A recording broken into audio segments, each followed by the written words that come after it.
Hi, welcome to the New Bar Association's Oral History Project for its centennial. My name is Kathy Wilson Conroy. I welcome Ed Loughman, who is going to be interviewed for this program. Today is September 17th, 2021. We're both participating in these recordings for the archive. I've agreed to and signed the interviewer's release form dated September 17th, 2021, and Ed has agreed to and signed the interviewee release form. With those formalities completed, let's begin the interview. Ed, can you talk to us a bit about how you came to be interested in practicing law, where you went to law school, how you started out practicing law, what you've done, and obviously how you developed an interest in the New Bar Association, what your interest was, what you did with the Bar Association, and then what you're doing now, and all of those things which are of interest in general. Okay. My father was a lawyer, and he was smart enough not to push me to be a lawyer, because if he pushed me to be a lawyer, I'd be a chiropodist or something right now. So, but I went to Fordham Law School, where I attended. You are, I think, we're in the great class of 1980 at Fordham Law School. We are. And while in law school, my father would take me to the holiday dinners at, they were at Beach and Tennis Club then. And there was a huge dais full of judges, and they had great speakers. Judge McLaughlin, then Dean of Fordham Law School, spoke one year, and Mario Cuomo, then Secretary of State, spoke one time. And I remember,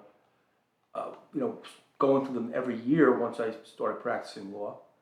And the roasts, the judges like Denny Donovan would rip the other judges to shreds. Denny Donovan was a very good guy, but a very good roaster. He had a great sense of humor, never mean.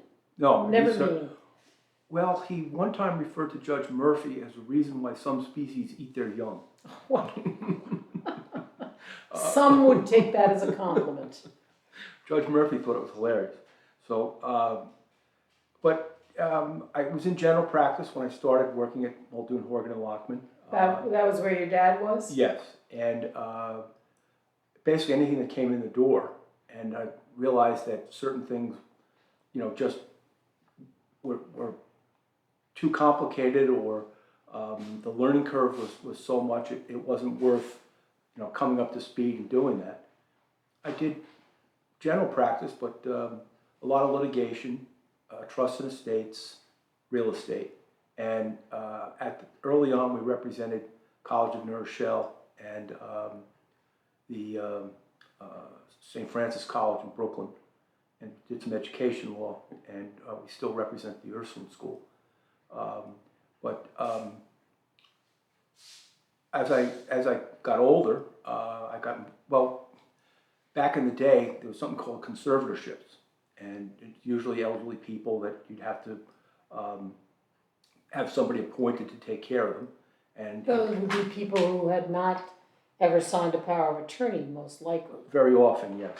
And then in 1993, the new adult guardianship law came in. I'm showing my age because I still call it new, but then new. Yes, and I got involved in doing a lot of that. Yes, and I know that from personal experience because you handled an Article 81 proceeding, which was an adult guardianship proceeding for me, for an elderly client. Okay, I remember that. Mm-hmm.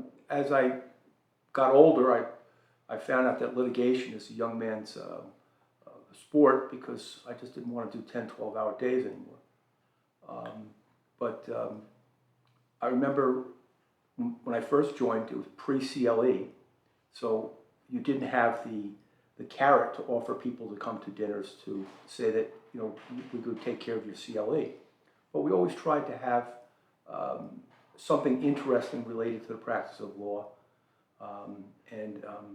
they frequently we would have some good speakers at those dinners. So do you think it was your dad's taking you off to those holiday dinners that persuaded you that when you started practicing law, you should join the New Rochelle Bar Association? Certainly that was a factor, yes. Mm-hmm. And I got involved, early on, and it was a good way to meet, people you were going to have closings with, people you were going to have litigation with, and maybe you could get a more civil reaction out of somebody if you, had a meal together sometimes. So Right. it was good. And I remember stories a little before my time, but Patsy O'Neill's Irish Court Tavern on Lawton Street when City Hall was there, that, that's where business was done. Title reports were exchanged, There's probably a fair amount of negotiation too among litigators probably. to try to get cases resolved before they got too messy. True, and then, but the Bar Association, in a sense, substituted for that, where you'd get some good crowds at these dinners, and, we'd have a lot of people and usually a good speaker. Mm-hmm. Yep. And so then how did you end up being president? I got Jack involved. Gagan, by the way, claims that he missed a meeting one night, and that's how he got to be the president. That's possible. I made a point of trying to go to most meetings. I just got more involved. I got on the board of directors, and then it got to the point where, you got involved, you got more involved, and then all of a sudden you got put in the ladder, and you went up back then. So, and then I did my 2 years. And When was that, if you remember? it was the late 90s. I think it was 96, 97, or 97, 98. Mm-hmm. But because I thought I had notes for it, and now as I'm driving over here, I realized I should have looked at my curriculum vitae. It probably had that on it. Yeah, no, that's okay, but were they still not doing, and still no mandatory CLEs? I was trying to remember the other day when CLEs became mandatory. Yeah, I'm not 100% sure, Yeah. but I believe it was this century, so. I know this century sounds so alarming. But I mean, can you think of anything that was an issue during the time you were present, either with the Bar Association or with the wider world, that had any impact on the Bar Association? There was, I know the bylaws were always under consideration. I think a lot of organizations are sloppy with their bylaws and stuff like that, and I think lawyers are the worst. But nothing terribly significant that I can recall.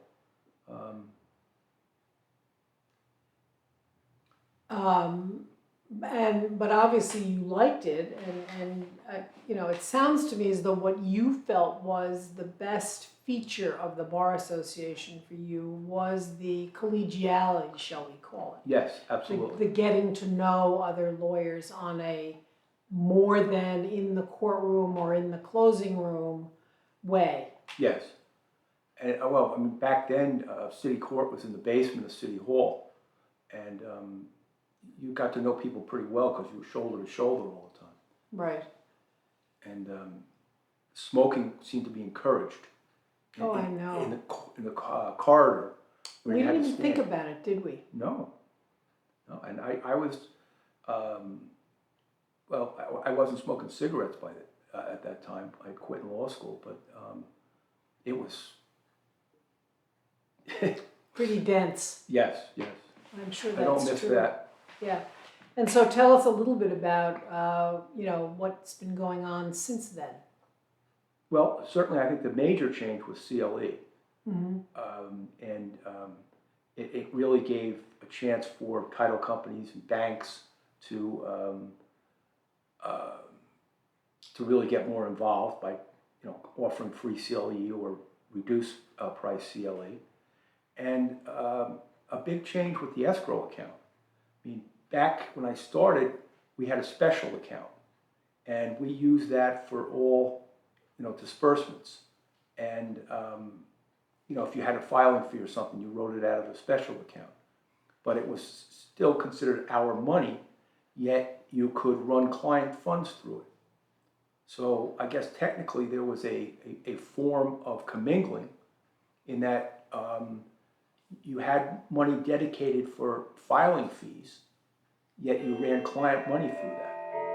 And I'm not sure exactly when, but the concept where the stricter escrow account rules came in, and then certain banks jumped at it. Hudson Valley was one of them that provided a good service. The bigger banks didn't want to deal with it, and they weren't terribly helpful. And that was a major change. The rise of the sub account and the escrow accounts. Yeah. That was a major change. Yeah. And you came into the practice of law when women were more and more in the practice of law. I know that because I know that our class of 80 was about 40% women, which was the first percentage that large at Fordham Law School, although Fordham Law School, long before many of the other major law schools had women, Fordham did. I mean, we're shortly after we graduated. Fordham celebrated its 75th anniversary of women in the law school, but I know that, there were maybe 4 or 5 women in a class, and if you took a look, most, if not all of them, were going to be on the law review, and, were going to be top students in the class. But, so that's not such a change for you. No. As, for example, Jack Gagan acknowledged it was for him, who was, the age that I should have been going to law school, and that was not such a huge difference, No, there was no question that women were lawyers. Right. I mean, in fact, in our class, a woman graduated with the highest grades that I think ever had in Fordham's history. Right. So yeah, I think that our generation and later generations are much. There was no question of not accepting women, because you went to school with them, you litigated with them, you had closings with them. Right. So Exactly. it wasn't as much of an issue. Right.